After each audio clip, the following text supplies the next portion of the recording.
নমস্কার বন্ধুরা, আমার ছোট্ট চ্যানেলে আপনাদের সবাইকে স্বাগত জানাই। বন্ধুরা, আজকে বিয়ে অনুষ্ঠান বাড়ির মাছের মাথা দিয়ে গোবিন্দভোগ চাল দিয়ে মুড়িঘণ্ট রান্না করব। আর সকলে হয়তো এই রান্নাটা করেছেন। আমি আজকে এই রান্নাটা কিভাবে করছি বন্ধুরা, ভিডিওটা পুরোটা দেখবেন। মাছের মাথা আর গোবিন্দভোগ চাল দিয়ে এরকম মুড়িঘণ্ট কিন্তু প্রায়ই আগে অনুষ্ঠান বাড়িতে হয়ে থাকতো। আজকাল ট্রেন্ডিংয়ে কিন্তু সবজি মুড়ি ঘন্টটা হয়ে থাকে, মাছের মাথা দিয়ে সবজি ঘন্টটা বেশি করে। কিন্তু এই ঘন্টটা কিন্তু খুব দুর্দান্ত লাগে খেতে। এই ঘন্টটা বাড়িতে ট্রাই করে দেখতে পারেন। কাতলা মাছের মাথাটা কিন্তু অনেকটাই বড়। আমি কিন্তু একটা সাইড দিয়ে কিন্তু আজকে মুড়ি ঘন্টটা তৈরি করব। একটা সাইড দিয়েই কিন্তু হয়ে যাবে অনেকটাই মাথা, অনেকটা বড় একটা মাছের মাথা। তো একটা সাইড কিন্তু আমি অন্য কোনো একটা রেসিপি করব। আর আমি একটা সাইড ভালো করে কেটে কুটে একটু টুকরো করে ছোট সাইজ করে কেটে নিচ্ছি। তো বন্ধুরা দেখুন, আমি এরকম ছোট টুকরো করে কেটে নিয়েছি। এইরকম ছোট টুকরো করে কেটে নিলে বন্ধুরা ভাজতে সুবিধা হবে। এবার এখানে হলুদ গুঁড়ো আর পরিমাণ মতো লবণ দিয়ে মাছের মাথাটাকে ভালো করে এবার মেখে নেব। আমার চ্যানেলে নতুন বন্ধু হয়ে থাকলে চ্যানেলটিকে সাবস্ক্রাইব করে দিয়ে চ্যানেলের পাশে থাকা বেল আইকনটি বাজিয়ে দেবেন। যখনই কোনো ভিডিও আমি আপলোড করব সাথে সাথে আপনারা নোটিফিকেশনটা পেয়ে যাবেন। সমস্ত মাছের মধ্যে কিন্তু লবণ আর হলুদটাকে ভালো করে মেখে নিচ্ছি। এতে করে ভাজার পর কিন্তু খুব সুন্দর একটা লালচে কালার হবে। তো দেখুন, এভাবে উলট পালট করে লবণ আর হলুদটাকে মেখে নিয়েছি। এবার একটা সাইডে রেখে দিচ্ছি।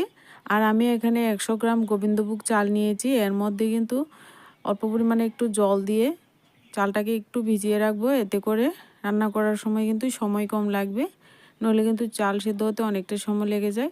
এবার চুলায় একটা কড়াই বসিয়ে দিয়ে এর মধ্যে পরিমাণ মতো সর্ষের তেল দিয়ে দিলাম। আর তেলের পরিমাণটা একটু বেশি করে দিয়েছি। আমি প্রথমে আলু ভেজে নিচ্ছি। আর আলুটা একটু ছোট ছোট সাইজ করে কেটেছি। লবণ আর হলুদ দিয়ে আলুটাকে লালচে কালার করে ভেজে নিচ্ছি। আর আলু ভাজার তেলটার মধ্যে আমি মাছের মাথাগুলি ভেজে নেব। তার জন্য প্রথমে আমিও কিন্তু বেশি করে তেল দিয়েছি। চুলা আঁচটাকে লো করে আলুগুলিকে লালচে কালার করে বন্ধুরা একটু সময় নিয়ে ধৈর্য সহকারে আলুগুলিকে কিন্তু লাল লাল করে ভেজে নিয়েছি। এবার তেল জড়িয়ে উঠিয়ে নেব।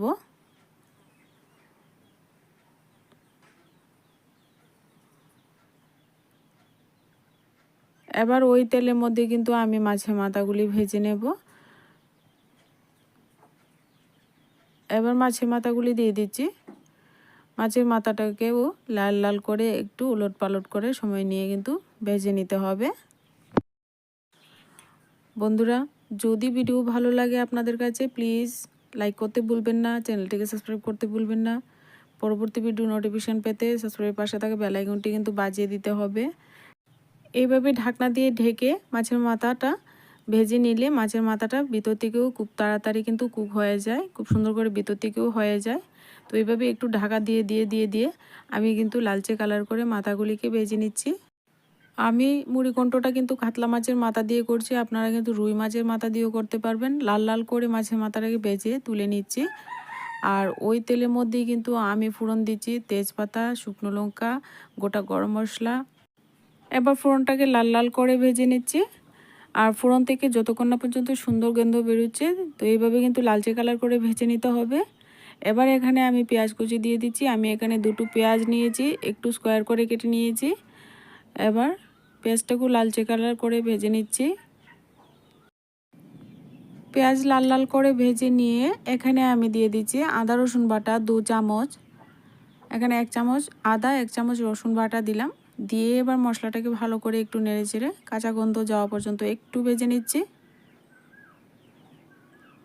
এবার এখানে দিয়ে দিচ্ছি পরিমাণ মতো হলুদ গুঁড়ো, পরিমাণ মতো লাল লঙ্কার গুঁড়ো, কালারের জন্য একটু কাশ্মীরি লঙ্কার গুঁড়ো দিলাম, ভাজা জিরা ধনে গুঁড়ো দিলাম। সব কিছু মশলা আপনারা পরিমাণ মতো দেবেন। এবার নেড়ে চেড়ে মশলাটাকে একটু ভেজে নিয়ে একটু জল দিয়ে মশলাটাকে কিছুক্ষণ কষিয়ে নিচ্ছি। মশলাটা এখানে সুন্দর করে কষানো হয়ে গেছে। এবার মশলাটাকে কষিয়ে নিয়ে এখানে আমি একটা বড় সাইজের টমেটো দিয়ে দিলাম। আর চেরা কাঁচা লঙ্কা 4-5টা দিয়ে দিলাম। দিয়ে মশলাটাকে আরও কিছুক্ষণ একটু কষিয়ে নেব। এবার এখানে পরিমাণ মতো লবণ দিয়ে দিচ্ছি। লবণ দেওয়ার কারণে কিন্তু তাড়াতাড়ি টমেটোটা গলে যাবে। তো খুব সুন্দর করে কিন্তু মশলাটা কষানো হয়ে যাবে এবার। তো চুলা আঁচটাকে লো করে এবার ধৈর্য সহকারে কিন্তু মশলাটাকে ভালো করে কষিয়ে নিতে হবে। মশলা যখন সুন্দর করে কষানো হয়ে যাবে, এখানে আমি আগে থেকে ভিজিয়ে রাখা গোবিন্দভোগ চালটা দিয়ে দেব। এবার গোবিন্দভোগ চাল দিয়ে এবার কিন্তু নেড়েচেড়ে চালটাকে কিছুক্ষণ ভেজে নিতে হবে। গোবিন্দভোগ চালটাকে এভাবে ভেজে নেওয়ার কারণে খুব সুন্দর একটা গোবিন্দভোগ চাল থেকে একটা ভাজা ভাজা গন্ধ হবে।